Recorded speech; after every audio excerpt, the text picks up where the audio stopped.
Per pastarosius metus Kia elektromobilių gama stipriai išsiplėtė. Nuo didelių šeimyninių modelių iki vis labiau prieinamų kasdieniams poreikiams.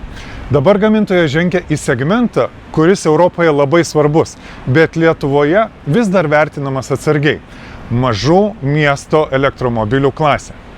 Naujasis Kia EV2 tai bandymas parodyti, kad mažas automobilis nebūtinai reiškia kompromisus. Teoriškai iki 450 km nuvažiuojamas atstumas, net 22 kW AC įkrovimas ir netikėti sprendimai salone.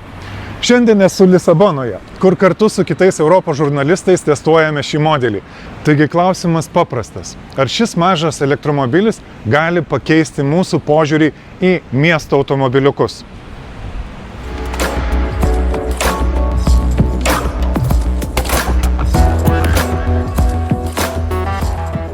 Well, folks, it's time to kick it old school, so you can feel cool.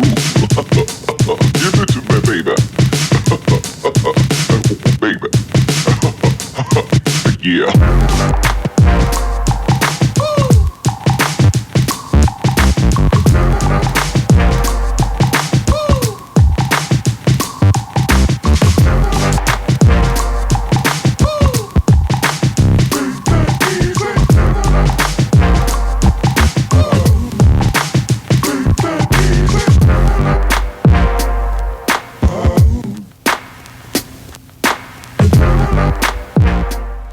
Pirkėjams EV2 siūlomos su 2 baterijų talpomis – 41 ir 58 kWh.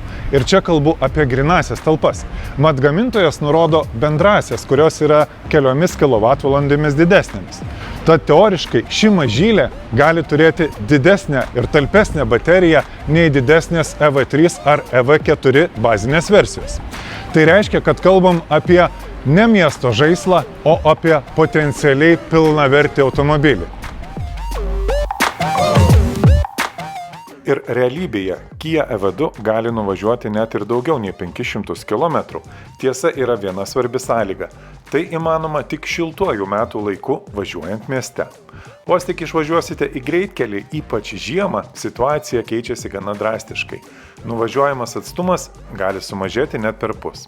Tad realistiškai važiuojant mišriu režimu tiek žiemą, tiek vasarą su didesnėje baterija galėsite tikėtis įveikti apie 340 km.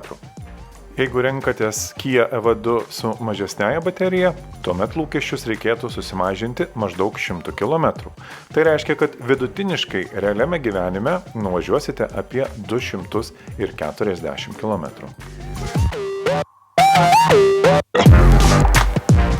Baterijos dydis dar nieko nereiškia, jei krovimas lėtas. Ir čia Kia padarė labai netikėtą sprendimą. EV2 gali turėti net 22 kW AC įkrovimą kaip opciją. Tai reiškia, 100 km įsiliesite per mažiau nei valandą. Tai šiame segmente yra beveik neegzistuojantis dalykas.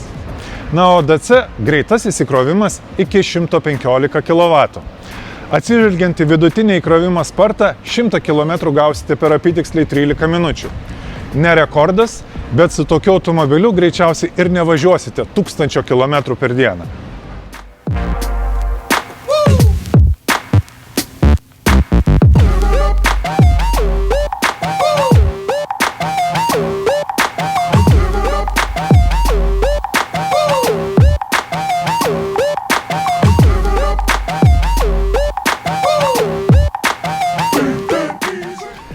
O viduje labai įdomus sprendimas – 4-vietė versija su atskiromis slankiojomis galinėmis sėdynėmis. Mažiau sėdimų vietų, daugiau komforto. Sėdynės ne tik slankioja pirmyn atgal, bet ir atsilenkia, todėl galite prisitaikyti pagal save. Net ir man, būnant virš 1,90 m ūgio, patogu tiek priekyje, tiek ir gale. Už manęs telpa toks pat žmogus. Vietos pakanka ir kojoms, ir galvai. Ypač jei nesirinksite panoraminio stoglangio. 5-vietėje versijoje jau daugiau kompromisų, mažiau reguliavimo ir mažiau vietos. Todėl 5 suaugusiems ilgesnėse kelionėse gali būti ankšta.